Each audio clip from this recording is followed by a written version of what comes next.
Update करें कि खातून जज और पुलिस अफसरान को धमकियां देने पर दहशतगर्दी का मुकदमा इस्लामाबाद हाई कोर्ट ने इमरान खान की मुकदमा खारिज करने की दरख्वास्त पर फैसला महफूज कर लिया। Chief justice Islamabad high court की सरबराही में बेंच ने फैसला महफूज कर लिया है।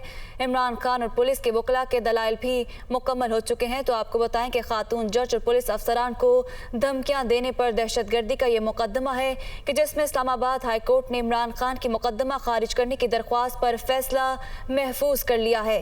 Chief justice Islamabad high court की सरबराही में बेंच ने यह फैसला महफूज किया है। इमरान खान और पुलिस के वकला के दलाइल मुकम्मल हो चुके हैं। तो खातून जज को धमकियां देने का यह मामला है कि जिसमें chief justice Islamabad high court की सरबराही में बेंच ने फैसला महफूज कर लिया है। इस्लामाबाद हाई कोर्ट ने इमरान खान की मुकदमा खारिज करने की दरख्वास्त पर यह फैसला महफूज किया है, जबकि इमरान खान और पुलिस के वकला के दलाइल भी मुकम्मल हो चुके हैं। तो आपको बताएं कि खातून जज और पुलिस अफसरान को धमकियां देने पर दहशतगर्दी का यह मुकदमा है। इस्लामाबाद हाई कोर्ट ने इमरान खान की मुकदमा खारिज करने की दरख्वास्त पर फैसला महफूज कर लिया है। इसी बारे मजीद जानेंगे अपने नुमाइंदे आमिर सईद अब्बासी से। जी आमिर, अपडेट कीजिएगा।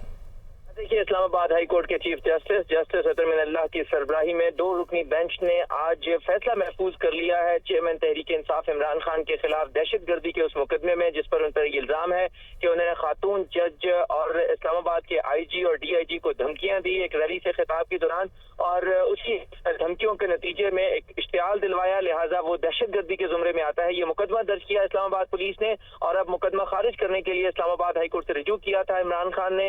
इस्लामाबाद हाई कोर्ट ने पुलिस और वकला के दलाइल मुकम्मल होने के बाद अब फैसला महफूज कर लिया है। इमरान खान के खिलाफ ये दहशतगर्दी का मुकदमा ट्रायल होगा नहीं होगा, इस बात का फैसला इस्लामाबाद हाई कोर्ट करेगी। आमिर, ये फैसला कब तक सुनाया जाएगा?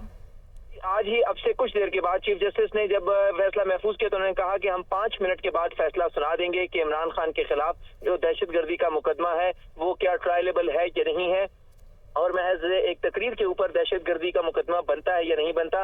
तो हम chief justice Islamabad high court ने रिमार्क्स में ये कहा कि क्या अगर कोई इस वाकये के बाद कोई दहशतगर्दी का वाकया हुआ हो तो फिर तो ये मुकदमा बनता है, लेकिन बादी नजर में ये दहशतगर्दी का मुकदमा नहीं बनता, ये चीफ जस्टिस ने अपने रिमार्क्स में कहा। लेकिन फैसला महफूज कर लिया गया है जो अब से कुछ देर के बाद सुनाया जाएगा। चीफ जस्टिस ने कहा कि हम 5 मिनट में ये फैसला सुना देंगे कि इमरान खान के खिलाफ दहशतगर्दी का मुकदमा चलता है या नहीं चलता। इस बात का फैसला इस्लामाबाद हाई कोर्ट करेगी। अदालत ने पहले पुलिस को ये हदायत की थी कि वो खुद फैसला करें कि ये दहशतगर्दी के जुमरे में आता है या नहीं आता। तो हम आज पुलिस की तरफ से जो ज्वाइंट इन्वेस्टिगेशन टीम GIT है उसने रिपोर्ट जमा करवाई है जिसमें ये कहा है कि इमरान खान के खिलाफ जो दहशतगर्दी का मुकदमा है ये दुरुस्त बनाया गया है और ये काबिल ट्रायल है और इसमें इमरान खान के खिलाफ कार्रवाई की जा सकती है और सजा भी दी जा सकती है। ठीक है, तो कुछ देर में फैसला सुनाया जाएगा। बहुत शुक्रिया आमिर सईद अब्बासी, हमें अपडेट कर रहे थे।